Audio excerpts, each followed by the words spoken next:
Hello EFD squad and welcome back to our top 10s. Today we're looking at UCL underperformers according to the FD office at large. Some controversial names in here.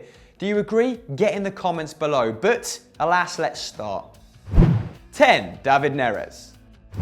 Ajax look close to returning to their glory days of the mid-1990s with a crop of young, exciting talent like Frenkie de Jong and Matthijs de Ligt, alongside more established names like Dusan Tadic and Daley Blind. This season, they have lit up Europe with their attacking displays, dispatching Benfica, AEK Athens and poaching points off Bayern at the Allianz. Just 21 years of age, the Brazilian is only in his second season in the Eredivisie, so we expect his game to progress with time. But like many others on this list, Neres' European performance aren't matching up with his domestic efforts. 2 goals and 5 assists in his Dutch league return at the time of writing, he's only got 1 assist in Europe's biggest competition. His shots are a measly 0.5 per 90 compared to an impressive 2.1 at home, whilst the number of passes he makes per game is down over a third to just over 20 each game. Disappointing statistics for a player rated so highly and if he wants to make the leap to a top 5 league. 9. Marcus Rashford. Lukaku, Martial, Rashford and Sanchez. Let's be honest, Woody could have picked any one of Manchester United's front line to feature in this list. On that basis, it may be a bit harsh to pick the youngest of 4 here, but quite simply Marcus Rashford's underperformance is going under the radar, especially when you see the coverage his attacking counterparts are receiving. The 21-year-old is averaging 3.3 shots every Champions League outing, the best in the Red Devils squad and good enough for a respectable 18th in the competition. This is his highest number in European competition, however, he's only found the net once. In fact, Martial is the only other of the 4 to score this campaign, despite taking almost 10 shots a game between them. You might argue that he isn't being played in his natural centre-forward position, instead being shifted out wide to accommodate Lukaku.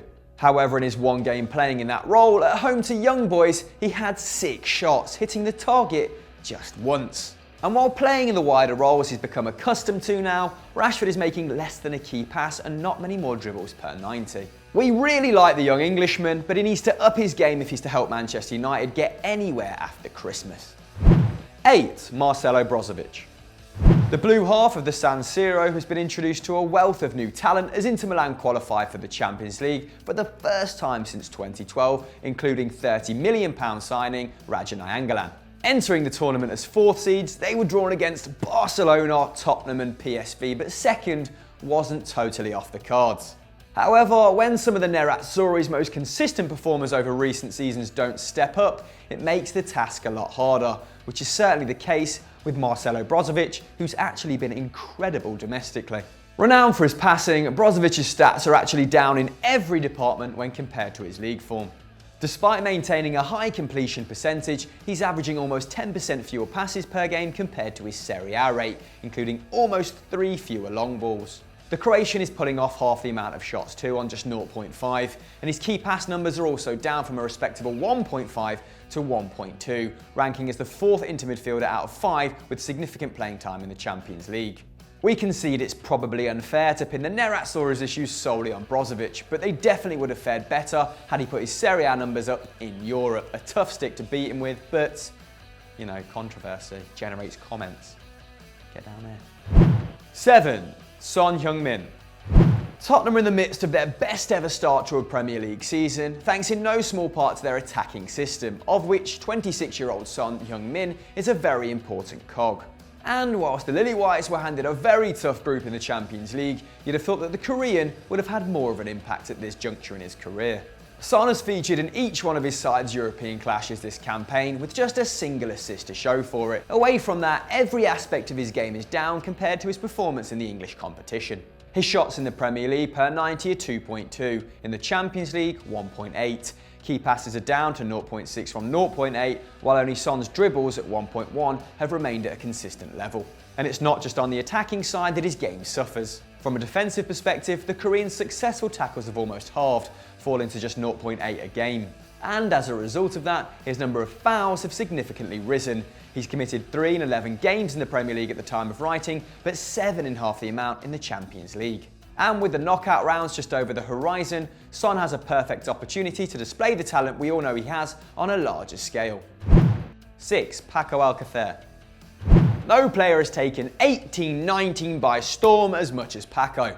His start for Borussia Dortmund, with 10 goals in just 359 minutes, caused the German side to turn his loan move from Barca permanent barely a quarter of the way into the 18-19 campaign. However, his domestic form has not managed to turn itself into European dominance with the black and yellow. Alcácer is featured in just over 4 of Dortmund's group games, missing wins over Club Brugge and Atletico Madrid, but even then his performances are worrying compared to his Bundesliga efforts. Despite a respectable 1 goal in 266 minutes in the Champions League, his league rate would have him at 6 already. But it's not just the goal scoring that's the issue. Everything is down for the Spaniard. His shots are at 1.3 per 90 in Europe compared to 2 at home in Germany, whilst his passing is down from 78% to a fairly poor 66%. Alcácer is being dispossessed 3 times more often in the UCL2 at once per game. It's just 0.3 in the Bully. He also averages 1 offside a game on the continent, again 3 times higher than his domestic rate. The 25-year-old is learning very quickly that Atletico are no Augsburg, and he needs to find that fire form if he's to help carry Dortmund deep into Europe next spring. 5. Dani Parejo. Formerly a Real Madrid youth teamer, Dani Parejo has developed into Valencia's most consistent player since his arrival in 2011. His impressive performances culminating in his first Spanish cap towards the end of last season at the age of 28. This campaign, however, lost cheers, struggling both domestically and on the continent, and you'd expect their captain to be playing a little bit better than he currently is. Whilst Parejo remains Valencia's best player in La Liga, his poor output in the Champions League has contributed to the team falling into the Europa League. The number of passes he makes per 90 is actually up from 66 to 80 in the UCL, but his key passes are down from 2.5 to 1.8. And whilst Valencia, conceding twice as many goals as Juventus and Manchester United in the group stage, can't be pinned solely on Parejo, he's only making 1.4 tackles and 0.4 interceptions per 90, which definitely puts the strain on his teammates behind him. That defensive contribution in the league is a huge 3.5 combined compared to the Champions League. Hardly stellar output from Valencia's Mr. Reliable, but they have been extremely unlucky on multiple fronts at the start of this season. They now need to put this disappointing Champions League campaign behind them and crack on, moving up from 15th in La Liga. 4. Kyle Walker. Manchester City entered this season amongst the favourites to win the Champions League, and despite a surprise defeat at home to Lyon, they're still viewed as one of the teams to beat as they navigated the group stage with relative ease. But one player who will feel that he probably could have done a little bit better is right-back Kyle Walker. The 28-year-old has established himself as one of the world's best in his position and continues to deliver week in, week out in the Premier League, hence why we put him in our Team of the Year. But his European performances leave a little bit to be desired. Not only are his numbers down, but they are way down. He averages 3 tackles and interceptions a game on English soil, but that drops all the way to just 0.7 when competing in Europe. City were given perhaps a slightly easier group in Lyon, Hoffenheim and Shakhtar, so perhaps you'd expect to see Walker dominating going forward. Well, think again. His 0.2 dribbles per 90 is a third of what it is back home, and the World Cup semi-finalist didn't register a key pass in 386 minutes of action.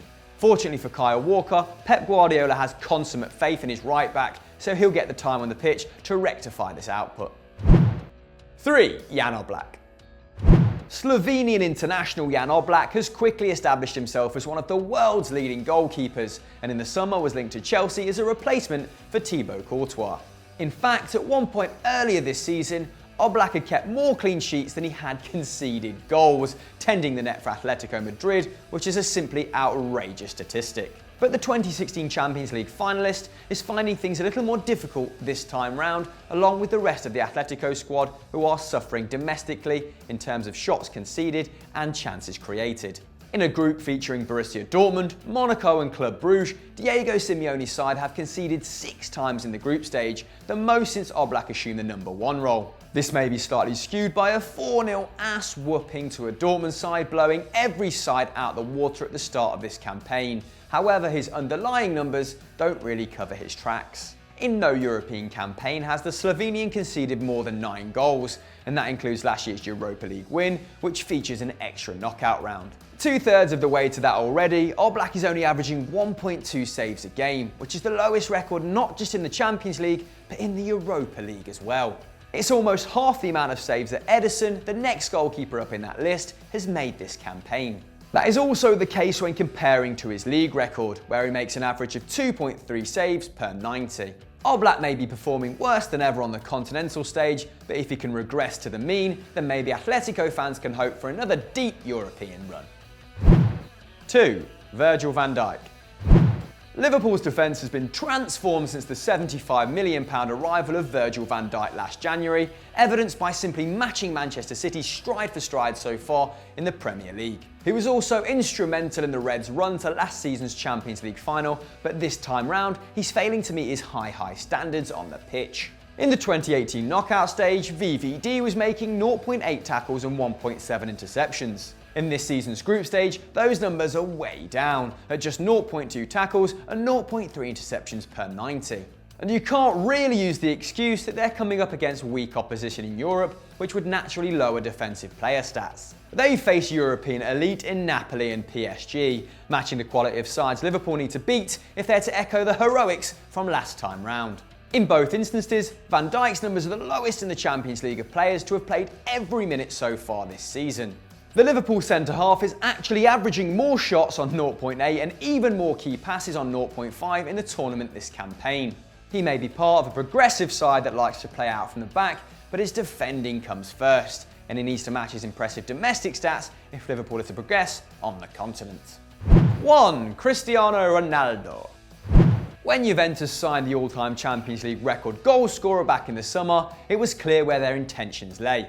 Doing the domestic double was no longer enough, and Cristiano Ronaldo was the man to fire them to continental glory. After all, he was largely responsible for Real Madrid winning it 3 years on the bounce. But whilst he eased through their group, CR7 was a shadow of the player the old lady expected him to be. Just 29 minutes into his European debut with his new side, he received his first ever Champions League red card for pulling the hair of Valencia's Jason Murillo, receiving a one-match ban as a result. Even ignoring that moment of madness from the 5-time Ballon d'Or winner, his performances as a whole have been down on recent seasons. Whilst his 5.6 shots a game is good for second best in the competition, it's actually his lowest total since his first season in the Spanish capital. Add to that just a solitary goal against his former club Manchester United, what a peach it was too, as well as 2 assists, and his record of netting double figures in every season since 11-12 is in severe jeopardy.